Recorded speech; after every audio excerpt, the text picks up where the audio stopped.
하나님 말씀 보겠습니다. 하나님 말씀은 마태복음 5장입니다. 17절. 내가 율법이나 선지자나 폐하러 온 줄로 생각지 말라. 폐하러 온 것이 아니요 완전케 하려 함이로다. 진실로 너희에게 이르노니 천지가 없어지기 전에는 율법의 1.1획이라도 반드시 없어지지 아니하고 다 이루리라. 그러므로 누구든지 이 계명 중에 지극히 작은 것 하나라도 버리고 또 그같이 사람을 가르치는 자는 천국에서 지극히 작다 일컬음을 받을 것이요 누구든지 이를 행하며 가르치는 자는 천국에서 크다 일컬음을 받으리라. 내가 너희에게 이르노니 너희 의가 서기관과 바리새인보다 더 낫지 못하면 결단코 천국에 들어가지 못하리라. 아멘.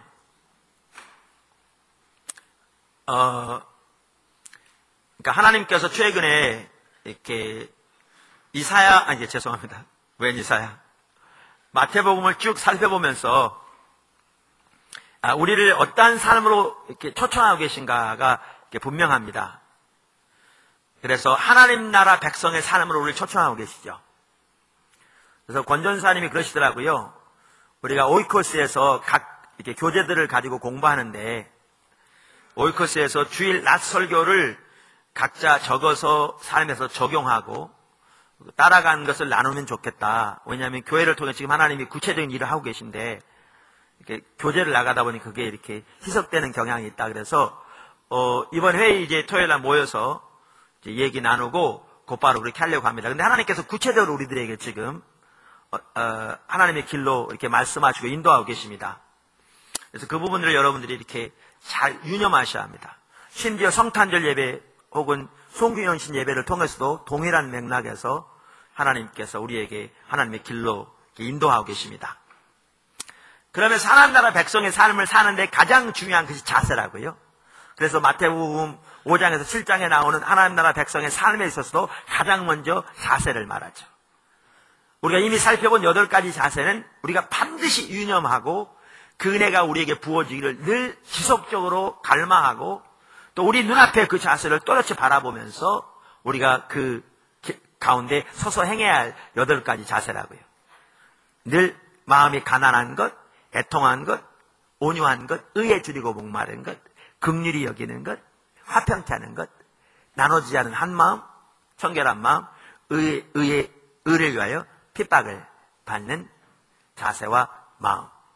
그리고 그것을 딱 마치고 난 다음에 마태복음에서는 뭘 말하고 있죠? 이 마태복음 참 주도 면밀하게 쓰여졌습니다. 성령의 감동으로 예수님이 말씀하신 것을 정확하게 정리하고 있죠. 뭘 말씀하고 있죠? 빛과 소금에 대해서 말하고 있죠. 그건 뭘 말합니까?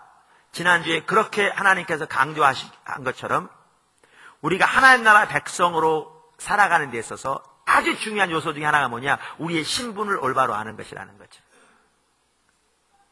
우리의 신분을.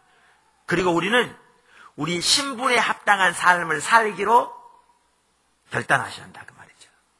아멘. 그러니까 우리가 예수를 믿어도 세상 사람들이 추구하는 것처럼 더 많은 돈, 더 높은 지위, 더 안락한 삶 이거를 추구하면서 동시에 하나님의 은혜를 추구하면 절대 하나님 나라 백성으로 삶을 살 수 없습니다. 우리는 마태복음 6장에 말하는 것처럼 그렇게 세상 사람들이 추구하는 것을 추구하며 살 것인지 아니면 하나님 나라 백성으로서 빛과 소금의 삶을 살 것인지를 결단해야 합니다. 어느 삶을 살 것인지. 하나님이 여러분의 결단을 촉구하고 계십니다. 그러니까 빛과 소금으로서의 삶을 살아가면 우리 모든 성도들은 세상에서 못 살고 세상에서 낮은 지위 가운데 항상 행하고 세상에서 어렵게 살아야 된다 그 얘기는 아닙니다. 성경에 나오는 요셉이나 다니엘 모두 그 당시 세계 강대국의 총리였죠. 그리고 그들을 통해 하나님의 뜻을 그 나라뿐만 아니라 열방 가운데 이루는 귀한 도구로 쓰임받았죠. 그러나 분명 한 가지는 그들은 높은 지위를 추구한 자들이 아니었습니다. 그게 아니었어요. 그들은 오늘날 우리의 말로 하면 빛과 소금의 삶을 추구한 자들이었어요. 그러면서 하나님이 그들을 사용하셔서 그런 하나님의 목적을 위해 쓰셨죠. 이처럼 하나님께서 어떤 사람에게는 부를 주시기도 하고 어떤 사람은 권세를 주시기도 해서 하나님의 뜻을 이루시게 하시고 하나님의 목적을 이루시게 하지만 하나님이 사용하신 사람들은 세상의 부와 권세를 추구하는 자들은 아닙니다. 그러므로 우리는 결단해야 합니다. 어떤 삶을 살 것인가를. 그러면서 그 말씀을 마치고 난 다음에 곧바로 오늘 이 구절이 나옵니다. 왜 여기에 나온 줄 아십니까? 너무너무 중요한 말입니다. 오늘도 이러한 삶을 살기 위해 하나님께서 우리에게 근본적인 한 가지를 촉구하고 계십니다. 그게 뭐냐 하면 우리가 그렇게 하나님 나라의 백성으로서 삶 혹은 빛과 소금의 삶을 살려면 우리에게 반드시 있어야 할 것이 우리는 반드시 말씀에 의한 삶을 살아야 한다는 거예요. 그게 오늘 본문이 말하는 바입니다. 그러니까 바꿔 말하면 말씀에 의한 삶을 살지 않고 하나님 나라 백성의 삶을 사는 것은 불가능하다는 거죠. 말씀에 의한 삶을 살지 않고 빛과 소금의 삶을 사는 것은 불가능하다는 거죠. 그런데 말씀에 의한 삶에 대해서는 우리가 몇 주간에 걸쳐 과거에 이미 살펴보았습니다. 아주 중요한 부분들이죠. 여러분 그 테이프를 들으면서 정리하시고요. 아니면 십자가 복음 증보판에 그 내용이 들어있습니다. 그래서 나중에 책 곧 나올 텐데 나오면 이렇게 참조하시면 되겠습니다. 그래서 말씀에 의한 삶이 되려면 세 가지가 반드시 돼야 한다 말씀드렸죠. 성경이 우리의 신학뿐만 아니라 우리의 삶과 사역 모두를 위한 하나님의 기준이 되는 삶이 돼야 한다. 그 다음에 하나님께서 말씀하신 의미와 목적과 의도 그대로의 말씀이 우리의 생명이 되는 삶이 돼야 한다. 그리고 신학을 위한 네 가지 출처의 올바른 순서 위에 서야 한다. 즉 성경, 전통, 이성, 체험이 다 중요하되 성경이 가장 위에 있고 그 순서대로 서는 삶이 돼야 한다. 이 부분을 살펴보았습니다. 오늘은 본문에 나오는 이 말씀을 중심으로 말씀에 의한 삶에 대해 특별히 우리가 하나님 나라 백성으로서 반드시 살아야 할 말씀에 의한 삶에 대해 살펴보기 원합니다. 첫째, 우리 신앙은 처음부터 끝까지 말씀에 의한 삶입니다. 아멘. 하나님은요, 우리 신앙이 철저하게 말씀에 토대하기를 원하십니다. 여러분 보세요. 과거에도 살펴보았듯이 예수님께서 십자가에 못 박혀 돌아가신 후에 제자들이 실망하고 낙심해서 다 흩어졌다니까요. 그래서 그들 중에는 이제 좌절하고 낙심해서 자기 고향으로 엠마오로 내려가는 두 제자가 있었다니까요. 그 곁을 부활하신 예수님이 같이 지나고 계셨습니다. 그러면서 그들과 대화하시면서 그들이 낙심한 이유를 발견하고 그들에게 예수님의 부활을 증거하세요. 한번 생각해 보세요. 그들에게 예수님의 부활을 증거하시는데 부활하신 예수님이 어떻게 하면 제일 효과적이겠습니까? 부활하신 예수님 자신의 모습을 보여주면 될 거 아닙니까? 그분이 바로 거기 계셨는데. 근데 예수님 그렇게 안 하시고요. 그들에게 성경을 가지고 부활을 증거하세요. 물론 나중에 그들은 그분이 부활하신 예수님임을 알게 됩니다. 근데 예수님은 그 전에 그들에게 성경을 가지고 부활을 증거하세요. 누가복음 24장 25절부터 27절에 나오죠. 가라사대 미련하고 선지자들의 말한 모든 것을 마음에 더디 믿는 자들이여 그리스도가 이런 고난을 받고 자기의 영광에 들어가야 할 것이 아니냐 하시고 이에 모세와 및 모든 선지자의 글로 시작하여 모든 성경에 쓴 바 자기에 관한 것을 자세히 설명하시니라. 여러분 이게 뭘 의미한다고 생각하십니까? 하나님은 혹은 예수님은 우리의 신앙이 철저하게 성경에 토대하기를 원하세요. 체험도 중요하고 다른 요소도 다 중요한데요. 하나님은 우리 신앙이 철저하게 성경에 토대하기를 원하십니다. 아멘. 여러분, 하나님의 말씀인 성경이 기준입니다.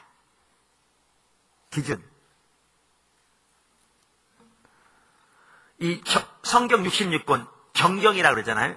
정경을 영어로 캐논이라고 그럽니다. 근데 캐논이란 말은 자라는 뜻입니다. 자.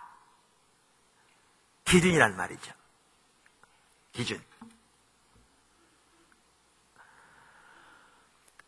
성경이 기준이란 말은 크게 두 부분에 있어서 우리에게 아주 중요합니다. 하나는요,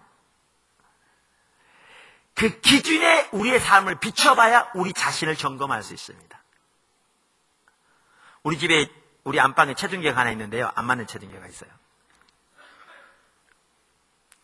거기 올라가서 아무리 저울을 달아봐야 그게 안 맞기 때문에 제가 몇 킬로인지 전혀 알 수 없습니다. 우리 맞는 체중계 있어요, 밖에. 근데 옛날에 쓰던 거, 왜 제가 이런 얘기를 하냐면 또 집에 누가 체중계 사올까봐. 그렇게 하지 말라고. 목사가 무슨 말을 못해요. 말하면 그냥 자꾸 사다 줬어. 사오지 마세요. 집에 있어요. 근데 옛날에 쓰던 걸 안방에 들여놨는데 이게 안 맞는 거라 아무리 거기 올라가서 달아본들 체중계가 안 맞으니까 제가 몇 킬로는 정확하게 모른다니까요. 기준이 있어야 그 기준을 가지고 우리의 삶을 비춰봐야 그래야 우리의 삶을 볼 수 있습니다. 여러분 이제 다음 주부터 살펴보겠지만 마태복음 5장에 보면 이제 살인에 대해서 얘기하고 간음에 대해서 얘기하고 쭉 나옵니다. 근데 그 전에 오늘 본문 말씀이 있는 거죠. 왜 얘기하는 줄 아십니까? 말씀이 있어야 살인이 죄인 것도 알고요. 말씀이 있어야 뭐가 간음인지도 압니다. 여러분 우리 속에 탐심이 있다고 그래서 형벌 주는 나라 아무 데도 없습니다. 여러분 속에 욕심이 있다고 가서 형벌 받는 나라 있으면 세상에 한번 찾아보세요. 아무 데도 없습니다. 그러나 하나님의 기준인 성경에 비춰보니까 탐심이 얼마나 하나님 앞에서 악한 우상숭배며 세상 사랑이 얼마나 하나님 앞에서 악한 영적인 간음인가를 보게 되는 것이지요. 그 기준에 비춰봐야 우리의 삶을 볼 수 있습니다. 생각한 게요. 예레미야 시대, 이사야 시대, 그리고 예수님 시대 종교 지도자들의 경우에는 하나님의 기준이 가려져 있었어요. 오늘날도 그런 경우가 너무나 많습니다. 그러니까 하나님의 관점에서는 하나님을 버렸고 성경이 명백하게 말한 것처럼 하나님의 관점에서는 소돔의 백성이고 고모라의 백성이고 하나님의 관점에서는 하나님의 심판이 그들에게 다가오고 있었어요. 근데 그들은 하나님의 기준이 뭔지 모르니까 그 기준으로 자신을 비춰볼 수 없으니까 자기들은 자기들의 모습을 전혀 보지 못했죠. 그래서 그들은 그 당시에 자기들이 누구보다 신앙생활 가장 잘하고 있다고 자부했죠. 심판이 코앞에까지 닥친 상황에서도 기준이 가려지니까. 이처럼 하나님의 말씀이 기준으로서 그 기준의 자신을 비춰봐야 자기를 볼 수 있어요. 자기를 볼 수 있어요. 또 하나 하나님의 중요한 또 한 가지는 하나님의 말씀이 기준으로서 그 말씀의 기준에 서야 하나님의 은혜가 우리에게 함께 할 수 있어요. 아멘? 제가 아까 광고하는 거 잊어먹었는데 광고하신 분이 그 가운데는 안 했는데 선교의 광고란을 보시면 아시아 선교센터를 위한 태스크포스 팀을 제가 임명했습니다.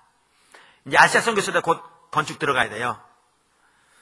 그래서 그 전체적인 일을 총괄할 태스크포스 팀을 여기 임명했습니다. 팀장에는 지금 사물교 선교회 회의 총무이신 김재현 목사님, 그 다음에 팀원에는 지금 필리핀 담당으로서 양승구 목사님, 그분이 이제 필리핀 거기 있는 선교사님과 협력해서 이렇게 태스크포스 팀의 필리핀 의견을 반영할 것이고요. 그 다음에 두 분이 나와 있습니다. 물론 여기 제가 직분을 써놓는 것은 포도나무 교회에서는 공식 직분이 없는데 연합으로 사역하다 보니까 편리하게 하기 위해서 과거 교회 섬기던 직분을 제가 여기 써놨습니다. 연합 사역을 하다 보니까 양해해 주시고.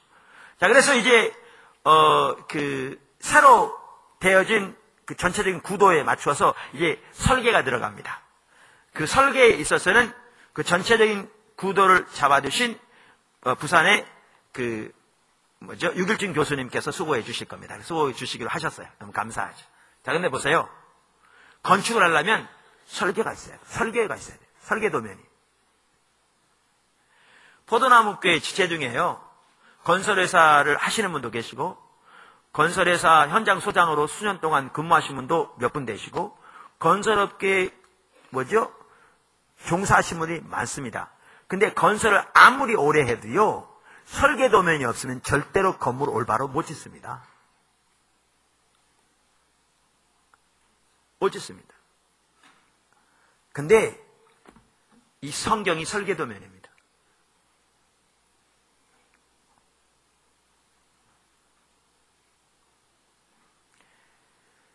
우리가 집을 지어가는데 집이 뭐냐?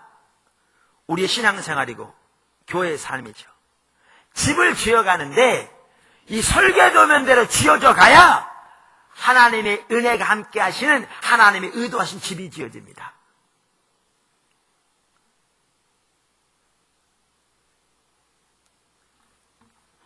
여러분 송구영신 예배 때도 나눴습니다마는 하나님은 하나님의 백성들을 성전 삼고 거하시기 원하신다고요. 그게 하나님의 열망입니다.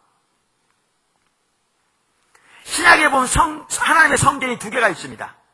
각 개개인의 성도가 하나님의 성령이 거하시는 성전이고 성도들의 모임인 교회가 하나님의 성령이 거하시는 성전입니다. 하나님은 우리를 성전 삼고 거하시기 열망하십니다. 구약 때부터 그것이 하나님의 의도였습니다. 살펴본 것처럼. 그래서 고린도후서 6장 16절부터도 보십시오. 하나님의 성전과 우상이 어찌 일치가 되리요? 우리는 살아계신 하나님의 성전이라. 이와 같이 하나님께서 가라사대 내가 저희 가운데 거하며 두루 행하여 나는 저희 하나님이 되고 저희는 나의 백성이 되리라 하셨느니라. 그러므로 주께서 말씀하시기를 너희는 저희 중에서 나와서 따로 있고 부정한 것을 만지지 말라. 내가 너희를 영접하여 너희에게 아버지가 되고 너희는 내게 자녀가 되리라. 전능하신 주의 말씀이니라. 보십시오. 우리가 성전되어서 이 성전된 삶을 살기 위하여 하나님이 약속하신 대로 성전됐는데 그 삶을 살기 위하여 구별된 삶을 살라. 이렇게 말했습니다. 근데 구별된 삶 중에 핵심적인 내용 중에 하나가 뭐냐? 설계도대로 사는 겁니다. 설계도대로 집이 지어지는 겁니다. 다시 말하면 말씀에 관한 삶을 사는 겁니다. 여러분 구약에 그 지어졌던 성막이요, 이게 오늘날 하나님의 성전인 우리를 위한, 교회를 위한 그림자입니다. 근데 구약의 성막을 지을 때에도 성경에 보면 하나님이 말씀하신 식양대로 하라고 그랬어요. 그러니까 하나님이 주신 설계도대로 하라 그 말이에요. 그것이 얼마나 강조되는지 아시죠? 저는 그 성전 그 짓는 일에 대한 성경이 있다 보면 졸려요. 눈을 뜨려고 떠지지가 않아. 뭐는 몇 깁스라고 무슨 아카시아 나무라고 그 주위에는 뭐 이렇게 뭐죠 금을 어떻게 씌워서 뭐 별로 중요한 것 같지도 않은데 내가 보기에는. 근데 그렇게 한 번 하셨으면 되잖아요. 그 다음 구절에 또 뭐라고 하냐. 모세가 하나님 말씀하신 대로 뭐는 몇 깁스라고 뭐 아카시아 나무 그대로 또 말해. 졸려. 여러분 성경 보면요, 성경이 절대로 이렇게 뭐죠 지면이 남아가지고 낭비한 게 아닙니다. 어떤 왕의 일생을 기록하면서 한 절로 딱 요약한 적도 있어요. 살았다 죽었다 뭐 이런 식으로. 근데 성전 짓는데 그렇게 자세하게 했다니까요. 이게 하나님의 의도를 반영한 겁니다. 하나님의 의도를. 하나님 일부러 강조하신 겁니다. 뭐예요? 내 집은 내 설계도도 해야 돼. 그 말이에요. 여러분, 한 대표적인 예로 출애굽기 40장에 보면요. 마지막 장인데 이걸 딱 요약해서 볼 수 있습니다. 그러니까 이런 걸 요약해서. 제가 출애굽기 40장 16절부터 읽을 테니까요. 여러분 제가 읽는 중에 그러니까 하나님 여호와께서 모세에게 명하신 대로 되었더라. 이런 것이 몇 번이나 한번 세어보세요. 그 짧은 구절 중에 여호와께서 모세에게 명하신 대로 되었더라. 이게 몇 번이나 있는지 쉬어보세요. 제가 16절부터 읽겠습니다. 모세가 그같이 행하되 곧 여호와께서 자기에게 명하신 대로 다 행하였더라. 제2년 정월 곧 그달 초일이래 성막을 세우니라. 모세가 성막을 세우되 그 받침들을 놓고 널판들을 세우고 그 띠를 띄우고 그 기둥들을 세우고 또 성막 위에 막을 펴고 그 위에 덮개를 덮으니 여호와께서 모세에게 명하신 대로 되니라. 또 증거판을 궤 속에 넣고 채를 꿰고 속죄소를 궤 위에 두고 그 궤를 성막에 들여놓고 장을 들이워서 그 증거궤를 가리우니 여호와께서 모세에게 명하신 대로 되니라. 그가 또 회막 안 곧 성막 북편으로 장 밖에 상을 놓고 또 여호와 앞 그 상 위에 떡을 진설하니 여호와께서 모세에게 명하신 대로 되니라. 그가 또 회막 안 곧 성막 남편에 등대를 놓아 상과 대하게 하고 또 여호와 앞에 등잔에 불을 켜니 여호와께서 모세에게 명하신 대로 되니라. 그가 또 금향단을 회막 안 장 앞에 두고 그 위에 향기로운 향을 사르니 여호와께서 모세에게 명하신 대로 되니라. 그가 또 성막 문에 장을 달고 또 회막의 성막 문 앞에 번제단을 두고 번제와 소제를 그 위에 드리니 여호와께서 모세에게 명하신 대로 되니라. 또 그가 물두멍을 회막과 단 사이에 두고 거기 씻을 물을 담고 자기와 아론과 그 아들들이 거기에 수족을 씻되 그들이 회막에 들어갈 때 단에 가까이 갈 때 씻었으니 여호와께서 모세에게 명하신 대로 되니라. 보셨어요? 지금 하나님이 지금 뭐 하시는 거예요? 하나님의 설계되도록 반드시 그대로 했다는 걸 보이시는 거예요. 강조해서. 그러니까 지나칠 만큼 강조해서. 보이시죠? 이렇게 했더니 어떤 일이 있었습니까? 이렇게 했더니 하나님의 집을 짓되, 하나님의 성전을 짓되, 우리가 하나님의 성전이라고 하는 일반적으로 살펴본 대로 하나님은 구약시대부터 하나님은 하나님의 백성들을 성전 삼고 살기를 구하셨어요. 이건 이미 살펴봤어요. 근데 하나님의 집을 짓되 설계도대로. 그랬더니 어떤 일이 있었습니까? 바로 그 다음에 나오죠. 이게 성전된 삶의 그림자입니다. 이게 34절 그 후에 구름이 회막에 덮이고, 이건 하나님의 영광의 임재를 말합니다.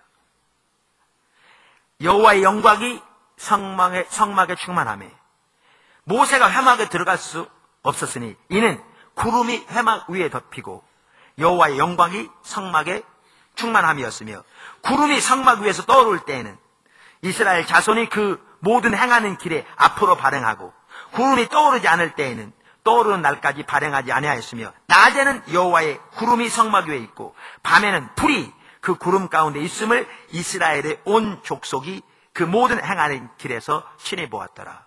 이게 성전된 삶입니다. 하나님의 영광으로 그곳에 임하신 거죠. 얼마나 강하게. 제사장들이 서서 제사를 지내지 못할 만큼 그곳에 임하셔서 뭐 하십니까? 그 가운데 거하시며 두루 향하시죠. 두루 향하신다는 말이 뭐예요?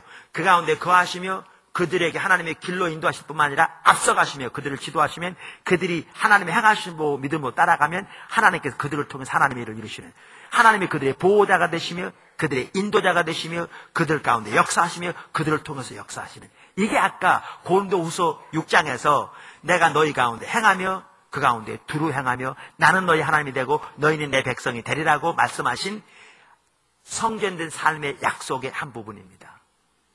이런 일을 우리 가운데 하시길 원하시는 거죠.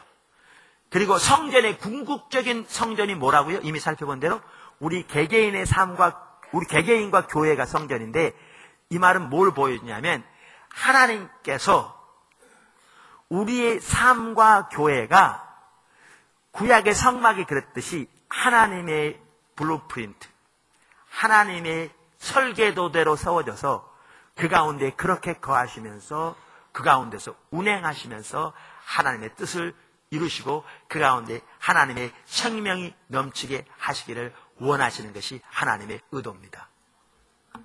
하나님의 의도입니다. 성경은 기준으로서 이 기준대로 세워져야 하나님의 성정된 삶, 하나님의 열망, 하나님 나라 백성의 그 능력과 생명이 거기에 함께합니다. 아멘. 큰 두 번째, 하나님의 말씀을 지키는 것이 하나님 나라 백성의 삶입니다. 하나님의 말씀을 지키는 것이 하나님 나라 백성의 삶입니다. 자, 그 아래 첫 번째, 하나님의 말씀, 곧 하나님의 기준을 아는 것 매우 중요합니다. 여러분, 하나님의 기준을 알아야 지킬 수 있으니까요. 그래서 하나님의 기준을 아는 것, 하나님의 기준을 보는 것, 하나님의 축복이고 매우 중요하고 하나님의 은혜입니다. 여러분, 신앙이 타락할 때마다 하나님의 기준이 가려워지는 거 아시죠? 과거 여러 차례 살펴봤습니다. 하나님의 기준이 가려지면 절대로 올바로 신앙생활 할 수 없습니다. 아까도 말씀드린 대로 옳은 게 뭔지 모르니까 설계도가 없는데 어떻게 올바른 집을 짓겠느냐고요. 어떻게 하나님의 의도하신 집이 지어지겠느냐고. 설계도가 없는데. 그래서 여러분 이스라엘 시대 보세요. 그들이 눈이 가려져 있었어요. 그것을 이사야서 6장 9절 10절에 이렇게 말하죠. 여호와께서 가라사대 이 백성에게 이르기를 너희가 듣기는 들어도 깨닫지 못할 것이요 보기는 보아도 알지 못하리라. 9절. 눈이 가려졌어요. 예레미야 시대도 마찬가지였습니다. 예레미야 5장 21절. 우준하여 지각이 없으며 눈이 있어도 보지 못하며 귀가 있어도 듣지 못하는 백성이여 이를 들을지어다. 예수님 시대 종교 지도자들도 눈이 가려졌어요. 이사야 예언이 너희에게 이르렀으되 너희가 듣기는 들어도 깨닫지 못할 것이요 보기는 보아도 알지 못하리라. 눈이 가려워지니까 하나님의 길을 못 보는 겁니다. 그러니까 본인들은 누구보다 신앙생활 잘한다고 자부하고 있는데요. 하나님은 그들에게 소돔의 백성이라고 그러시고 고모라의 백성이라고 그러시고 바리새인들에게 너희 아비는 마귀라고 그러시고 하나님의 심판을 말씀하시죠. 근데 본인들 그것도 못 깨달아요. 왜? 하나님의 기준이 안 보이니까 그래요. 제가 요즘 영어 공부를 좀 더 해야 되겠다 싶어가지고 영어로 나온 텔레비전을 좀 보기 가끔 틈나는 데는 봅니다. 히스테리 채널을 좀 몇 번 봤더니 거기에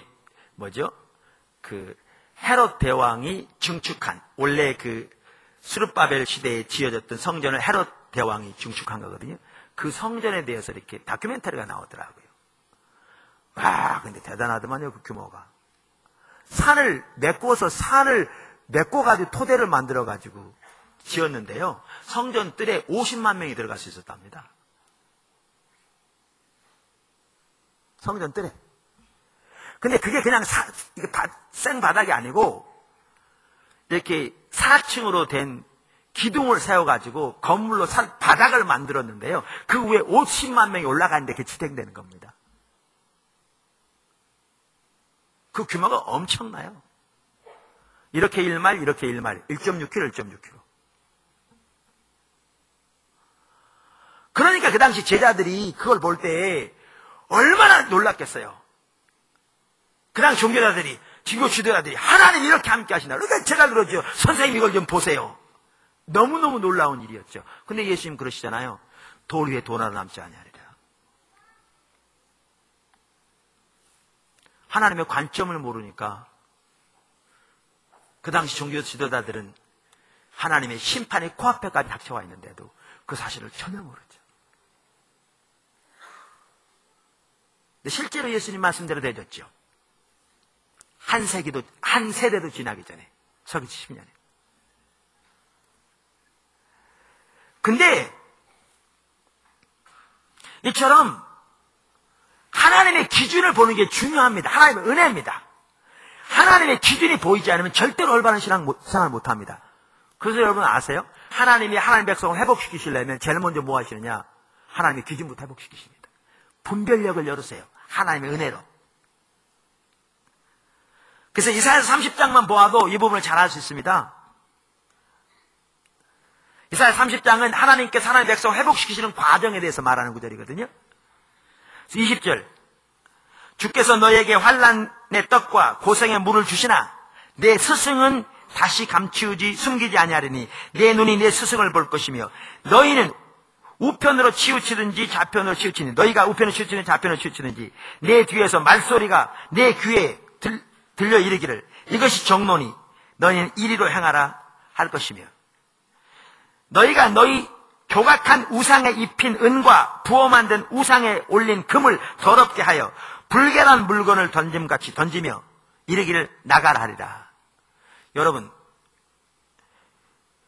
환난의 떡과 고생의 물을 먹고 마신다고 표현된 것처럼 우리에게 어려운 일이 있을지 모르지만 스승이 그들에게 다시 보여줄 거라. 그러면서 그 스승들이 뭐 할 거라?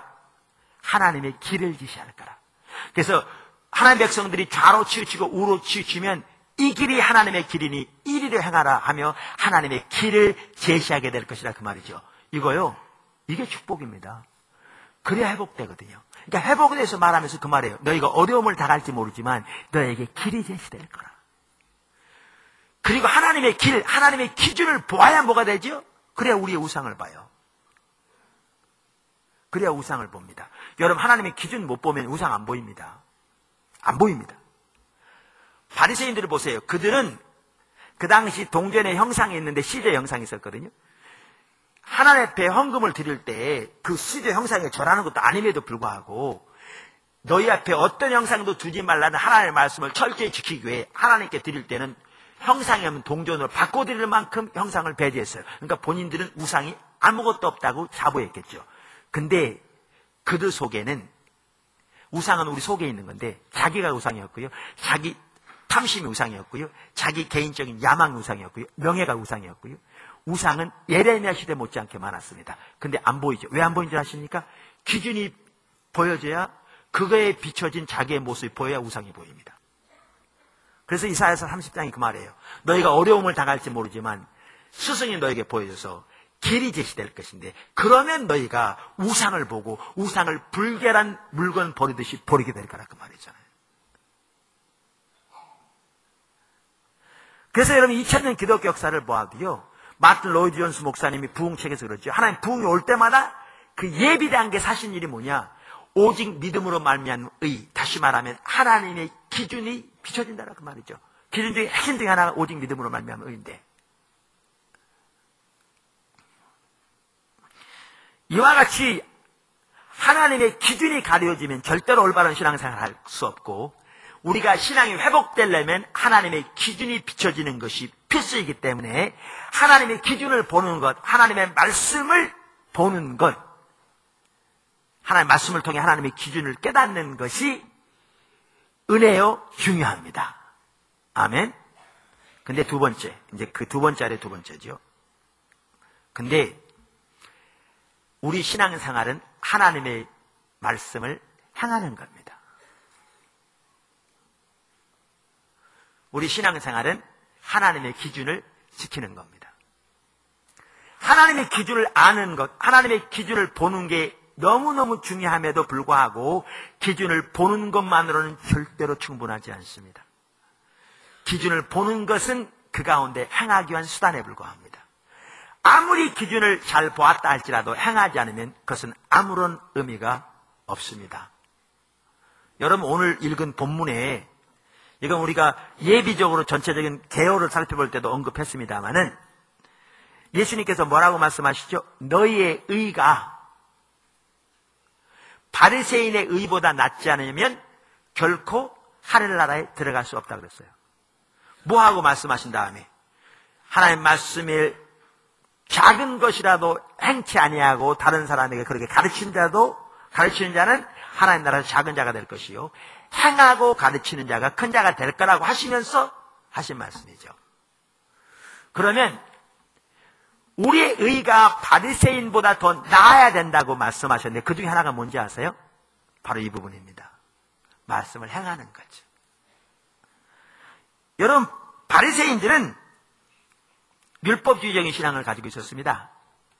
거짓 신앙체계. 율법주의는 의식이 본질을 대체해버린 겁니다. 의식은 가득할지 모르지만 하나님을 알고 존재를 다해 사랑하는 신앙의 본질이 전혀 없는. 또한 의식은 이론이 실제를 대체해버리는 것입니다. 성경이 말하는 우리의 하나님과 동행하는 삶의 실제는 우리 삶 속에 전혀 경험되지 않으면서 이론적으로 아는 것이 그 자리를 대체해버린. 율법주의는 교리가 삶을 대체해버린 겁니다. 교리적으로는 잘할지 모르지만 실제는 그대로 살지 않는. 그래서 바리새인들의 문제는 뭔지 아십니까? 그 똑같은 마태복음에 이렇게 말합니다. 동일한 마태복음입니다. 23장 1절에서 이렇게 말하죠. 이하에서. 이에 예수께서 무리와 제자들에게 말씀하여 가라사대 서기관들과 바리새인들이 모세의 자리에 앉았으니 그러므로 무엇이든지 저희의 말하는 바는 행하고 지키되 저희의 하는 행위는 본받지 말라. 그 다음 뭐라고요? 저희는 말만 하고 행치 아니하며. 여기 보십시오. 바리새인들은 하나님의 말씀을 가르치되 올바로 가르쳤습니다. 얼마나 올바로 가르쳤느냐? 예수님이 자기 제자들에게 저들이 말하는 말은 반드시 지키라고 명령하실 만큼 올바로 가르쳤습니다. 근데 저들의 행위는 본받지 말라고 그러죠. 그러면서 마태복음 5장에서는 너희의 의가 저들보다 낫지 않으면 너희는 천국에 들어가지 못한다 그러죠. 근데 저들은 어떤 자들이었는데? 가르치기만 하고 행치 않은 자죠. 말씀은 하나님의 기준을 아는 것이 중요하지만 말씀은 하나님의 기준은 행하기 위한 겁니다. 알고 행치 않으면 바리새인과 똑같습니다. 그게 거짓 신앙성입니다.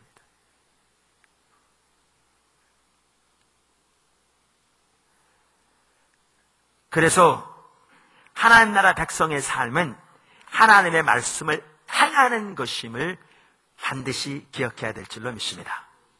큰 세 번째, 그 전에 한 가지 더. 우리가 예수님의 제자로서의 삶을 살아야 되잖아요. 제자의 삶이 바로 이런 거죠. 제가 이 부분 간단히 언급하고 넘어갈게요. 왜냐하면 참 중요한 것 같더라고요. 아까 예수님께서 그러셨죠. 먼저 행하고 가르치는 자는 복이 있다. 그러니까 먼저 행해야 돼요. 가르치기 전에. 그러니까 하나님의 관점에서는 먼저 행하고 가르쳐야 돼요. 바리새인들은 어떻게 해요? 가르치기만 하고 행치 않냐. 그러니까 예수님과 바리새인의 차이가 바로 그거죠. 처음에는 작게 시작할지 모르지만 나중에는 완전히 천지 차이죠. 천지 차이죠. 자, 그런데 예수님의 제자로의 삶도 바로 그러해요. 우리가 마태복음 28장 18절 20절을 대이임령이라고 합니다. 예수님이 승천하시기 바로 전에 제자들에게 마지막으로 명령하신. 그래서 대이임령이라는 말은 큰 대자예요. 영어로 The Great Commission. 가장 큰 명령 중에 하나라는 거죠. 그 내용이 뭐죠? 16절부터 보시면 이렇게 나오죠. 11 제자가 갈릴리에 가서 예수의 명하시던 산에 이르러 예수를 배웠고 경배하나 오히려 의심하는 자도 있더라. 18절. 예수께서 나와 일러 가르사대 하늘과 땅의 모든 권세를 내게 주셨으니 그러므로 너희는 가서 모든 족속으로 제자를 삼아 아버지와 아들과 성령의 이름으로 침례를 주고 내가 너에게 분부한 모든 것을 가르쳐 지키게 하라. 볼지어다 내가 세상 끝날까지 너희와 항상 함께 있으리라. 자, 여기 보시면 이 말씀은 예수님 누구에게 하셨다고요? 11 제자에게. 그러니까 12제자 중에 가룟 유다가 예수님 배반하고 떠나서 그 11 제자를 말하죠. 그러면서 11 제자가 이렇게 말씀하십니다. 너희는 모든 족속으로 가서 제자를 삼되 그들을 예수 믿게 해라. 그러니까 아버지와 아들과 성령의 이름으로 침례를 주라 그러면 예수 믿게 해라 그 말이에요. 그리고 내가 너희에게 분부한 모든 것을 저들에게 가르쳐 저들로 지키게 하라. 그러니까 그 중에는 당연히 마태복음 5장부터 7장까지 나오는 하나님 나라 백성의 삶이 포함될까 안 될까요? 당연히 되죠. 마태복음 5장 8절부터 9장에 나오는 8장부터 9장에 나오는 하나님 나라 백성이 감당할 성령의 사역이 포함될까 안 될까요? 당연히 포함되죠. 자, 그럼 우리 입장에서 보시면 뭐예요? 11 제자들이 우리에게 가르쳐서 우리로 하여금 예수님이 11 제자에게 가르쳐 분부한 모든 것을 우리로 가르쳐 나가게 하라고 그랬으니까 우리가 먼저 예수를 믿을 뿐만 아니라 우리가 11 제자처럼 먼저 그 삶을 살아야죠. 제자는 먼저 살아야 합니다. 제자는 먼저 살아야 합니다. 성경에 말하는 제자는 항상 먼저 살아야 합니다. 그래서 우리가 먼저 그렇게 살 뿐만 아니라 이제 우리가 또 어떻게 하라고요? 다른 사람을 예수 믿게 할 뿐만 아니라 그들에게도 하나님께서 11 제자에게 가르친 것처럼 그 모든 것들을 그들에게로 가르쳐야죠. 근데 가르칠 뿐만 아니라 그들로 그 가운데 살도록 인도해야죠. 이게 우리가 감당해야 할 제자의 삶입니다. 이게 제자의 삶입니다. 먼저 살고 가르쳐서 그들로 살게 하는. 이게 리더십이기도 하죠. 아멘. 하나님의 말씀은 살기 위한 것입니다. 세 번째. 이 부분, 오늘 세 번째 부분이 오늘 사실 메시지 핵심입니다. 저는 오늘 이 메시지 핵심이 19절이라고 생각합니다. 오늘 읽은 본문 19절. 사실 제가 지금까지 말씀드린 것은 이 19절을 말하기 위한 어떻게 보면 그 기초였다고 생각합니다. 그러면 세 번째가 뭐냐? 하나님의 전체적인 말씀에 서기를 결단해야 합니다. 우리가 하나님 나라 백성으로 삶을 살려면 하나님의 전체적인 말씀 위에 서기로 결단해야 합니다. 제 말을 이해하시겠죠? 아니, 제 말이, 제가, 말이 이렇게, 어떨 때는 뒤가 명확하지 않아가지고, 무슨 말 잘 이해되십니까? 네. 신경 쓰다 보면 말이 더 잘 안 될 때가 있어요. 아침에 바다를 좀 먹고 나와야 되나? 여러분 기도가 필요하죠. 이렇게 성령의 기름이 혀에 흘러야 이렇게 부드럽게 되는데 이게 뻑뻑거리면 잘 안 돼. 자, 준비되셨습니까? 하나님의 전체적인 말씀 위에 서기를 결단하셔야 돼요. 그러니까 이 결단이 없이, 이 자세가 없이 절대로 하나님 나라 백성의 삶을 살 수 없고요. 절대로 말씀에 한 삶을 살 수 없고요. 절대로 빛과 소금의 삶을 살 수 없어요. 제가 무슨 말인지 하나하나 설명하겠습니다. 19절 다시 한번 보시죠. 저는 이 말씀이 오늘 본문의 핵심이라고 믿습니다. 19절. 그러므로 누구든지 이 계명 중에 지극히 작은 것 하나라도 버리고 또 그같이 사람을 가르치는 자는 천국에서 지극히 작다 일컬음을 받을 것이요 누구든지 이를 행하며 가르치는 자는 천국에서 크다 일컬음을 받을 것이니라. 바로 하나님 말씀에 관한 삶이 이 점을 말하는 거죠. 이게 하나님 나라 백성의 삶이요. 말씀에 한 삶입니다. 자, 그러면 그 말이 뭘 의미하느냐? 그 아래 첫 번째. 그러니까 여기 19절을 보면 이 두 가지를 볼 수 있다고 생각합니다. 19절 안에서. 그 첫 번째가 뭐냐? 선별적인 순종은 안 된다는 것입니다.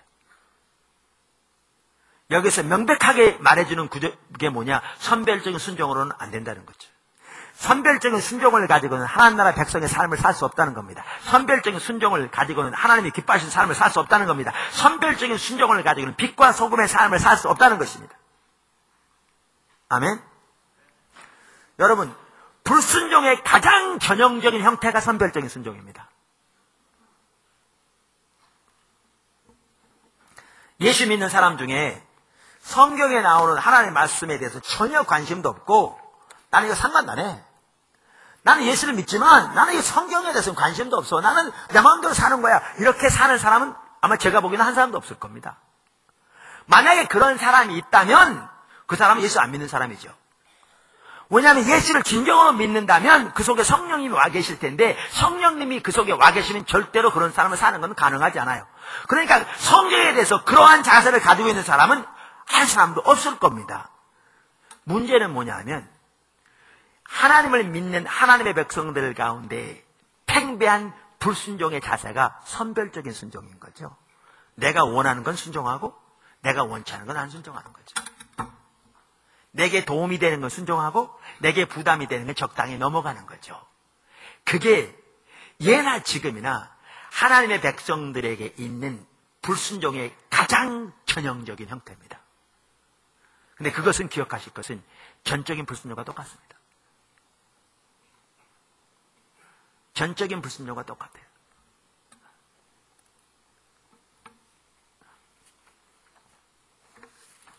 우리가 과거에도 보았습니다마는 사울이 이에 대한 대표적인 예입니다. 사울이 하나님의 명령을 어겼어요. 13장에서. 그러나 15장에 사무엘상 15장에서 하나님은 두 번째 기회를 주십니다. 하나님이 사울에게 두 번째 기회를 주셨다는 것은요. 이번에 그가 올바로 순종하면 그에게 은혜를 베푸시겠다 그 말입니다. 안 그러면 하나님이 두 번째 기회를 주실 필요가 없습니다. 하나님이 요나에게 두 번째 기회를 주셨듯이. 두 번째 기회를 주셨습니다. 두 번째 기회 주신 게 뭐였느냐? 아말렉을 쳐서 다 멸하라는 겁니다. 요즘은 그렇게 하지 않습니다. 근데 그 당시에는 어떤 나라가 죄를 지어서 그 죄가 하늘에 닿으면 그 나라를 심판하신 수단으로 다른 나라를 들어서 그 나라를 멸하셨습니다. 그 당시에는. 그래서 아말렉의 죄를 심판하기 위해 그 나라를 다 멸하라는 겁니다. 사무엘상 15장 3절. 사무엘을 통해서 말씀하시죠. 지금 가서 아말렉을 쳐서 그들의 모든 소유를 남기지 말고 진멸하되 남녀와 소아와 젖먹는 아이와 우양과 약대와 나귀를 죽이라 하셨나이다. 근데 사울이 어떻게 했죠? 8절과 9절 이렇게 말합니다. 아말렉 사람의 왕 아각을 사로잡고 칼날로 그 모든 백성을 진멸하였으며 왕만 남겨 다 죽였어요.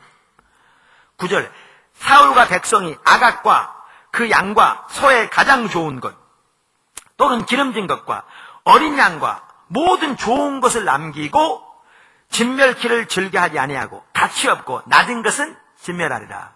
그러니까 가장 살찌고 좋은 짐승은 남기고 나머지는 다 죽였어요.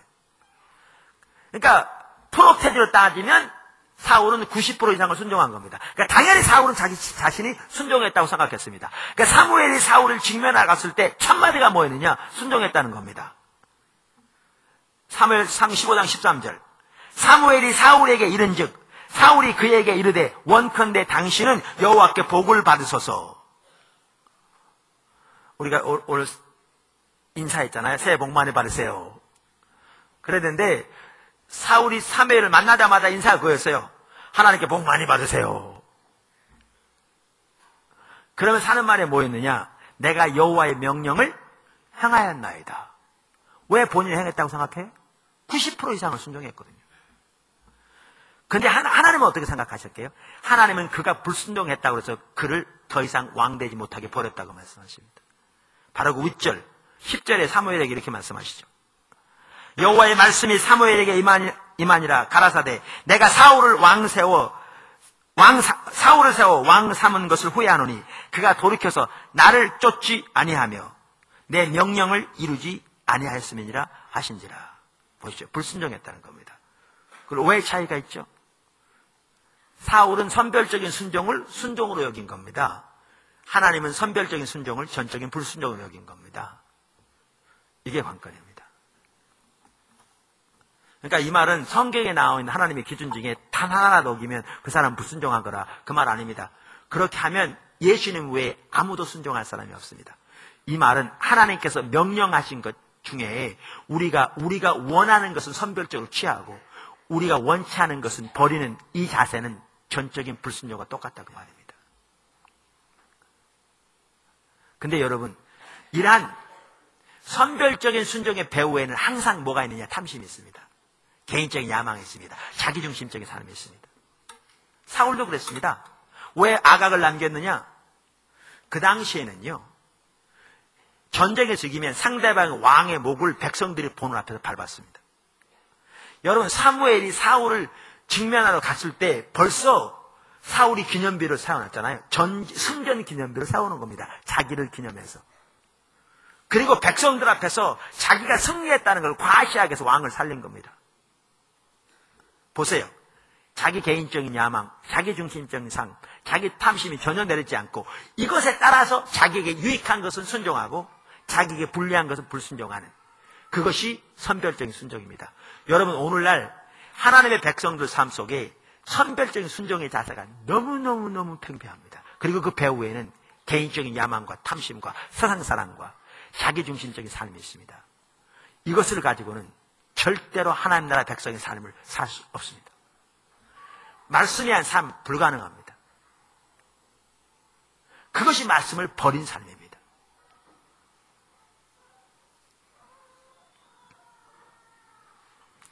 그 다음에 아까 읽은 그 29절이죠? 19절인가요? 예, 19절. 19절이 또 뭘 의미하느냐? 왜 그 절이 중요하느냐? 그 구절이 의미하는 바 또 한 가지는요. 여러분 잘 들으십시오.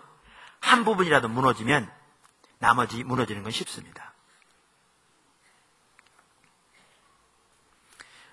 우리의 삶과 교회는 건물처럼 하나님의 설계도에 의해서 지어져야 되는데요. 우리가 한 부분이 무너지면 나머지 무너지는 건 쉽습니다. 금방 무너집니다. 그게 여기 포함되어 있는 내용입니다. 여러분, 말씀에 의한 삶을 사는데 가장 큰 위협은 뭐냐? 타협입니다.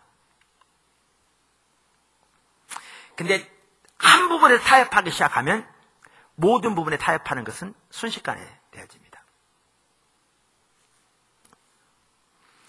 그러니까 잘 들으십시오. 이 말은 저와 여러분이 주님 앞에 서는 때까지 한 번도 타협하지 않아야 된다. 당연히 그게 우리 기준이죠. 근데 그렇게 살 수 있는 사람은 예수님 외에 아무도 없습니다. 그럼 이 말은 뭐냐? 어떠한 작은 타협이라도 타협이 방조되고 타협이 경다가 되고 타협이 방치돼서는 절대로 말씀에 한 삶을 살 수 없습니다. 왜? 하나 무너지면 나머지 순식간에 무너지게 돼 있습니다. 우리 삶에서.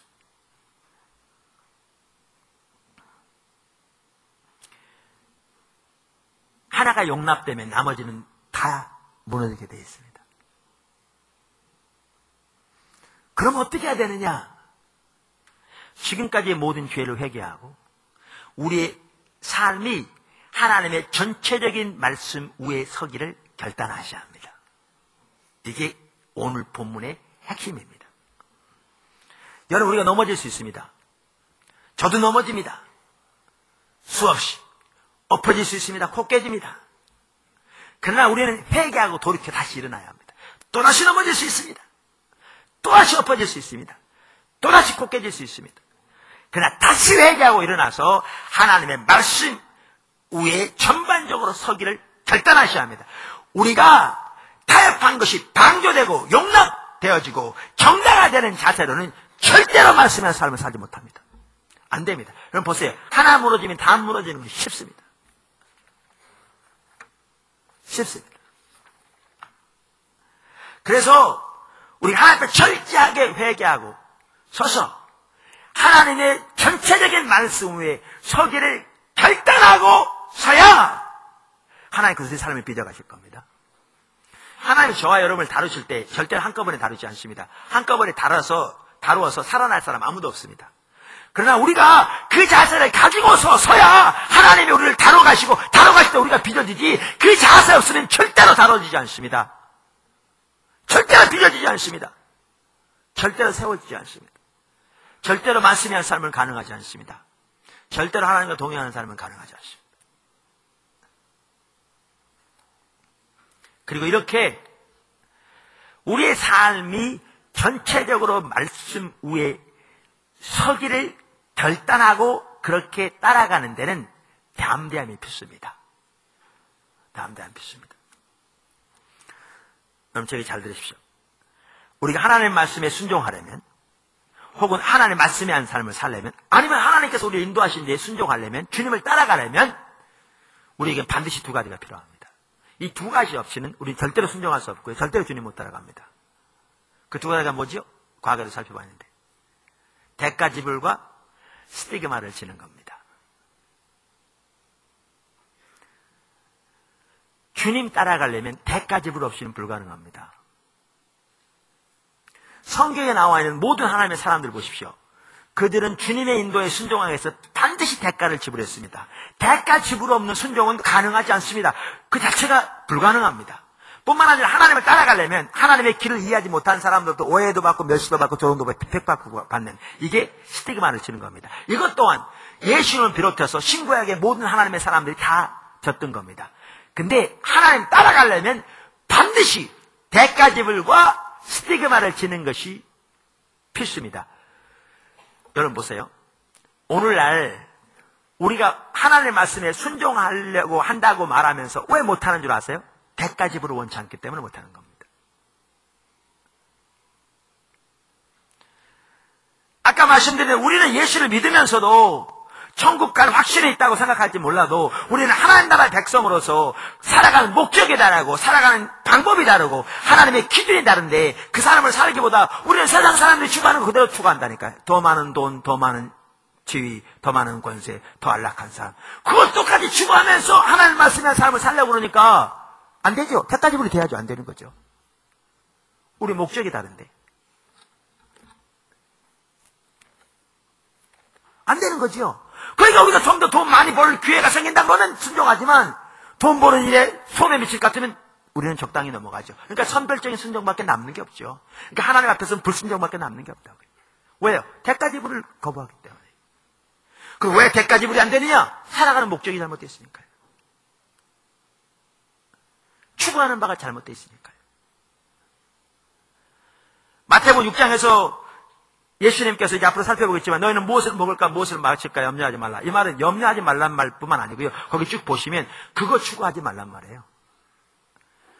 다시 말하면 먹는 거, 마실 거, 입을 거, 세상의 것 추구하는 것이 너희 삶이 되지 말라 그 말이에요. 하나님 나라 백성은 살아가는 게 더 많은 돈, 더 많은 지, 더 높은 자리, 더 안락한 사람, 그게 우리가 살아가기 위해서 추구하는 목표가 되어서는 안 된다 그 말이에요. 그거는 이방인들이 추구하는 거야. 그렇게 말씀하신 거잖아요. 너희는 그의 나라와 그의 의를 구하라. 너희가 추구할 건 따로 있어. 이렇게 말씀하시잖아요.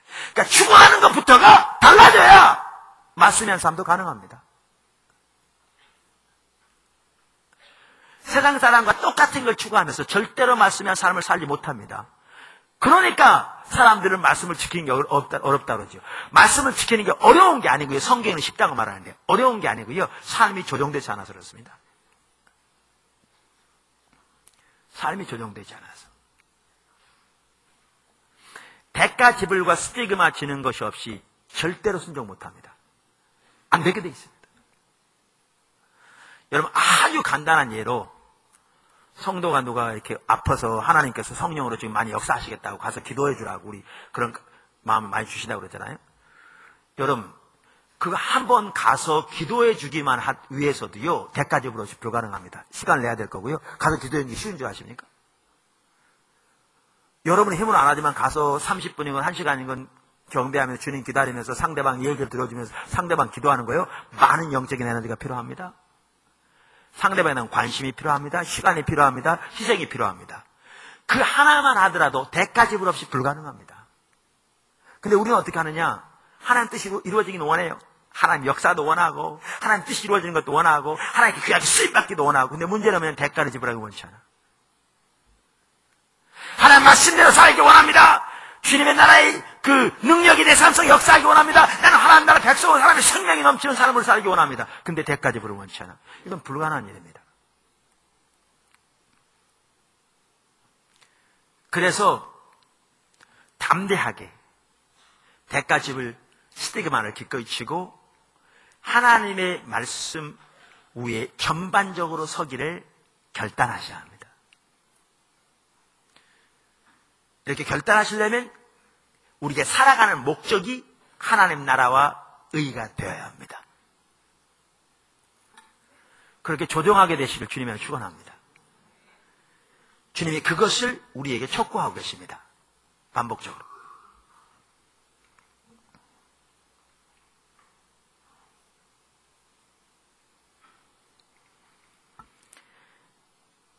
그러니까 담대함만 하더라도 그래요. 우리 그 말씀의 한 삶 과거에 살펴볼 때 보았습니다만은 하나님께서 여호수아에게 약속하시잖아요. 내가 모세와 함께 있던 것 같이 너와 함께 있을 것이라. 내가 너를 떠나지 아니하리라. 버리지 아니하리라. 내가 어디로 가든지 함께 하리라. 그래서 너의 평생에 너를 당할 자가 아무도 없을 것이라. 얼마나 놀라운 축복입니까? 우리는 다 그거 원하죠. 하나님 저에게도 그렇게 해주시옵소서. 이게 하나님 나라의 백성에게 주시는 축복이에요. 근데 그 다음에 하나님 모세에게, 여호수아에게 뭘 말씀하시냐면 말씀이 한 삶을 말씀하세요. 그 다음 그러면서 담대함을 강조하시죠. 우리에게 하나님의 생명이 넘치는 하나님 나라의 백성으로서의 삶, 하나님의 통치, 하나님의 임재, 하나님의 능력이 넘치는 그 삶을 약속하시면서 말씀이 한 삶을 촉구하시는 거예요. 그러니까 여러분 가장 가까운 부부 사이에서부터 가장 가까운 부모와 자식 사이에서부터 가장 가까운 여러분의 경제에서부터 가장 가까운 여러분과 이웃에서부터 하나님의 말씀 위에 전반적으로 서기로 결단하셔야 합니다. 결단하셔야 돼요. 여러분의 원함에 따라서 여러분의 유익에 따라 선별적으로 취하는 자세를 가지고는 절대로 하나님과 동의하는 삶이 되지 않습니다. 되지 않습니다.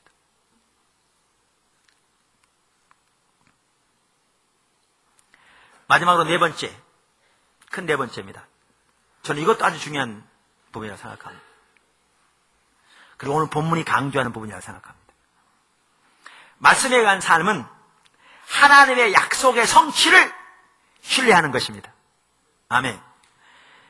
말씀에 의한 삶은 하나님의 약속의 성취를 신뢰하는 것입니다. 오늘 본문 보세요. 예수님께서 뭐라고 말씀하셨어요? 이 말씀에 의한 삶을 말씀하시면서 맨 처음 뭐부터 시작하셨어요?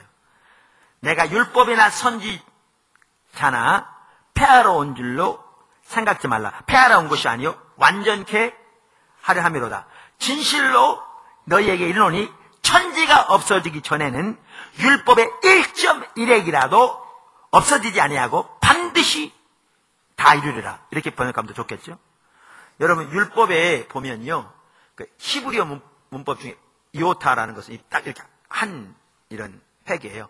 그것도 안 없어지겠다는 거예요.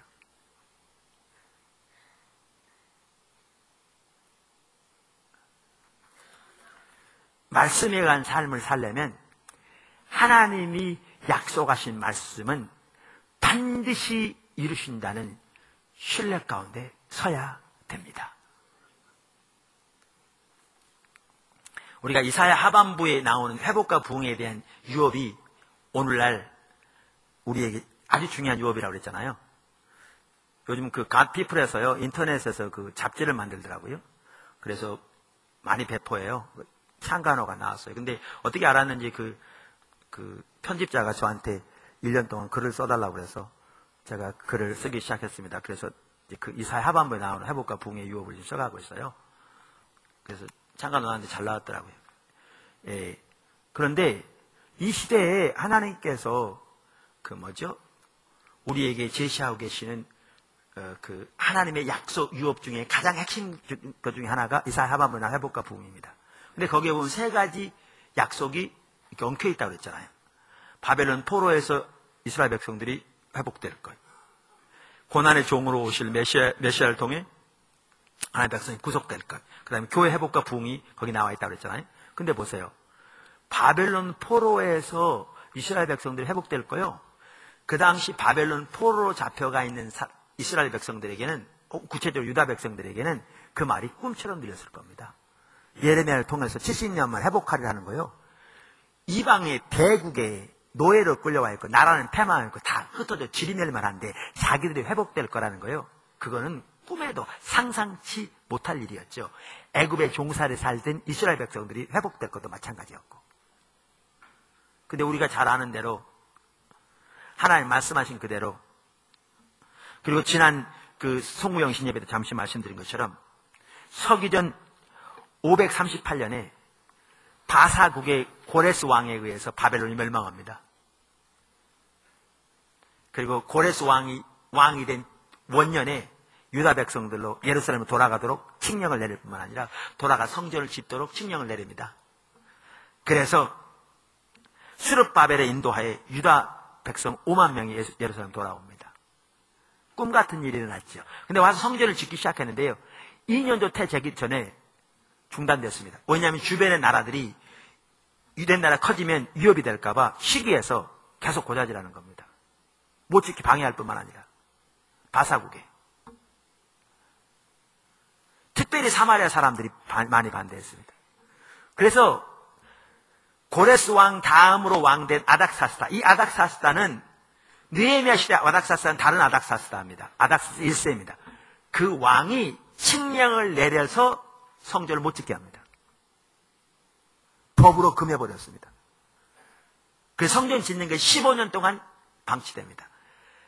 성전을 짓는 것은 이건 반역행위에 해당하는 거지.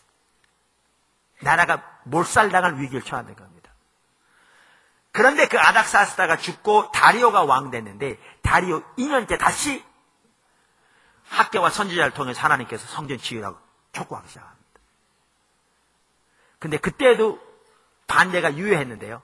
하나님이 강권적으로 역사하셨어요. 에스라서에 보면 다리오가 하루 저녁에 자기 선 왕들이 내린 조서를 보다가 고레스가 이스라엘 유다 백성들에게 성전을 짓도록 허락한 것을 보고 다시 영을 내려서 허락합니다. 그래서 성전 짓는 것이 계속되어서 서기전 516년 성전이 완성됩니다. 70년 만에 회복되리라고 그랬는데요. 성전이 파멸된 게 서기전 586년입니다. 그로부터 정확하게 70년 후에 서기전 516년에 성전이 완성됩니다. 이스라엘 백성들의 회복은 성전의 회복과 관련됩니다. 불가능하게 보였던 하나님의 일이 하나님이 세계 역사까지 주도하시면서 이루십니다. 예수님께서 이 땅에 오셔서 하나님의 백성의 구속을 이루시기 위해서는 하나님의 아들이 인간으로 오셔야 했어요. 이거는 진짜 기적 중의 기적입니다. 하나님이 인간으로 동정내 탄생하셨어요. 과학적으로 불가능합니다. 여러분, 죽은 지 나흘 된 나사라가 살아나는 것도 과학적으로 불가능합니다. 하나님이 그 일을 이루셨습니다. 지금도 죽은 자가 살아나는 것은 종종 있습니다. 하나님의 성령의 역사로. 죽은 자가 뇌가 썩어서 다 없어졌는데 살아나는 것은 과학적으로 불가능합니다. 근데 그 일을 주님이 이루셨습니다. 교회 회복도 마찬가지입니다.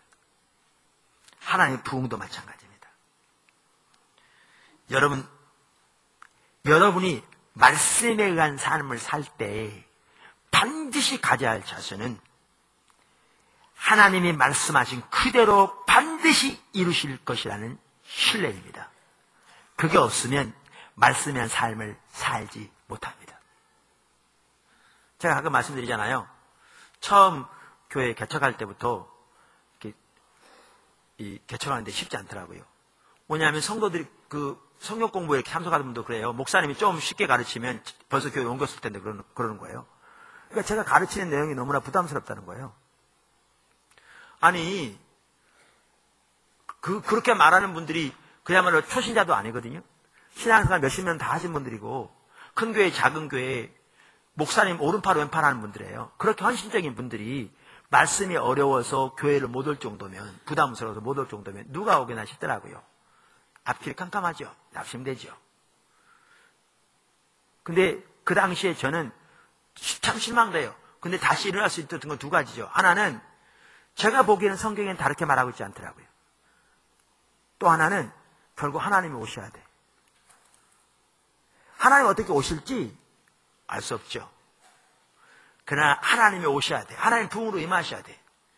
그렇게 속으로 외치곤 했죠. 여러분, 말씀에 한 사람 따라가려면요, 하나님은 말씀하신 대로 천지는 없어지는 한이 있어도 단 하나의 이오타, 하나의 점 하나 없이 그대로 이루실 것이라는 믿음 없이 말씀에 한 삶 살지 못합니다. 못합니다. 그 믿음이 없기 때문에 오늘날 너무나 많은 사람들이 말씀에 한 삶을 살려고 좀 시도하다가 어려움이 닥치면 내팽개치고 개인의 지혜를 의지하고 인간의 방법을 의지하고 사람의 수단을 의지하고 자기의 목적을 이루기에 바쁩니다.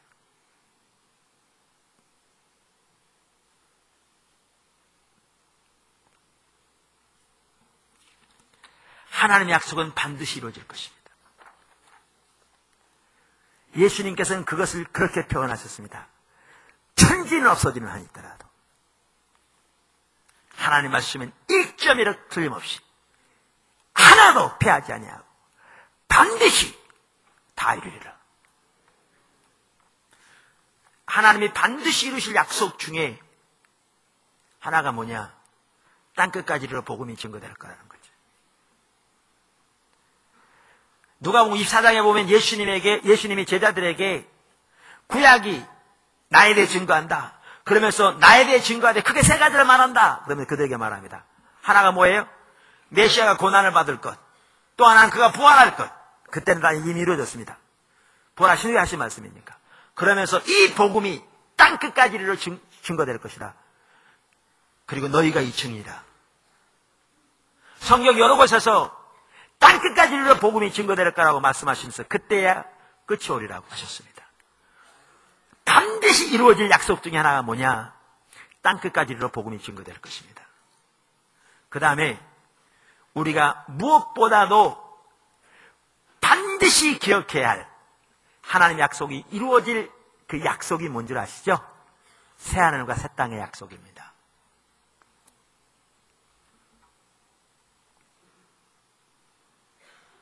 우리가 하나님 앞에 설 것, 그리고 이 세상에 산 것으로 하나님 앞에 심판받을 그 하나님의 약속을 반드시 신뢰해야 합니다. 여러분, 하나님이 영원하신 분이기 때문에 우리는 영원히 살 겁니다. 사도계인이 부활이 없다고 증거할 때 예수님이 그들에게 부활의 증거를 말하면서 시내산에서 하나님께서 모세에게 하셨던 말씀을 언급합니다. 뭐요? 나는 아브라함과 이삭과 야곱의 하나님이라. 그게 왜 부활의 증거인 줄 아십니까? 영어에 보면 I am the God of Abraham, the God of Isaac, the God of Jacob 이 말입니다. I am, 내가 지금 아브라함의 하나님이라 그 말이죠. 그 당시 아브라함은 세상은 없었습니다. 근데 아브라함이 지금 하나님 곁에 살아있다 그 말입니다. 내가 지금 그의 하나님이라 그 말이죠. 내가 지금 그의 야곱의 하나님이라. 내가 요셉의 하나님이라. 그들이 나와 함께 있다 그 말이죠. 하나님이 영원하신 분이기 때문에 우리에게는 영원한 생명이 있습니다. 예수님이 그 구절을 가지고 부활을 증거하셨듯이. 그래서 사도 바울이 이렇게 말합니다. 고린도서 4장 4절. 내가 자체가 아무것도 깨닫지 못하나. 대단한 사람이죠. 저는 제 자신을 볼 때 자체가 이렇게 쌓였습니다. 여러분은 잘 모르겠습니다. 근데 사도 바울은 자기가 자신을 볼 때 책망할 게 아무것도 없다.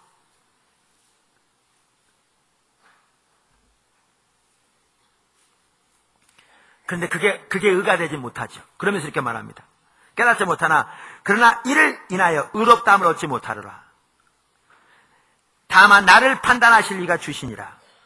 그러므로 때가 이르기 전 주께서 오시기까지 아무것도 판단치 말라.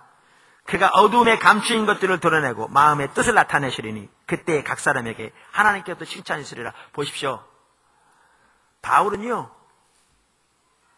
자기가 스스로 보기에 자책할 것이 아무것도 없는 상황이었지만 그러나 그것을 전혀 의로 여기지 아니하고 심지어 자기 스스로도 자기를 판단하지 않는다고 말씀하시면서 우리 주님이 오실 텐데 오시면 어둠에 감추인 모든 것들을 드러내실 뿐만 아니라 사람의 생각까지 드러내셔서 선악간에 우리를 심판하실 텐데 나는 그분만을 바라본다 이렇게 말합니다. 바울이 그렇게 살았을 수 있었던 이유요? 하나님의 말씀을 신뢰했기 때문에, 그 나라에 대한 하나님의 약속을 신뢰했기 때문에. 그 동일한 바울이 고린도서 15장 51절 이하에서 이렇게 말씀하시죠. 내가 너희에게 비밀을 말하노니 우리가 다 잠잘 것이 아니요 마지막 나팔의 순식간에 호련히 다 변화하리니 나팔 소리가 나매 죽은 자들이 썩지 아니할 것으로 다시 살고 우리도 변하리라. 이 썩을 것이 불갑을 썩지 아니할 것을 입겠고 이 죽을 것이 죽지 아니함을 입으리로다. 이 썩을 것이 썩지 아니함을 입고 죽을 것이 죽지 아니함을 입을 때에는 사망이 이김에 삼킨 바 되리라고 기록된 말씀에 응하리라. 사망아 너희 이기는 것이 어디 있느냐? 사망아 너희 쏘는 것이 어디 있느냐? 사망에 쏘는 것은 죄요 죄의 권능은 율법이라. 우리 주 예수 그리스도로 말미암아 우리에게 이김을 주시는 하나님께 감사하노니. 그러면 이렇게 말하죠. 그러므로 내 사랑하는 형제들아 견고하며 흔들리지 말며 항상 주의 일에 더욱 힘쓰는 자들이 되라. 이는 너희 수고가 주 안에서 헛되지 않은 줄 알미니라. 여러분, 하나님의 말씀은 천지는 없어지는 한이 있어도 1.1에 틀림없이 그대로 다 이루실 것이라는 그 확신과 믿음 없이 말씀에 한 삶을 살지 못합니다. 말씀에 의한 삶은 하나님이 약속하신 모든 약속을 반드시 이루실 것을 신뢰하는 것입니다. 저와 여러분이 그렇게 하나님의 말씀을 신뢰하는 가운데 우리가 우리의 삶, 우리의 집을 지어가되, 우리 신앙생활에 집을 짓는 거라니까요.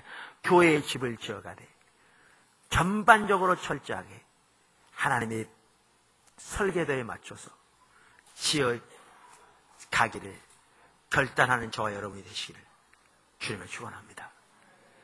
기도하겠습니다.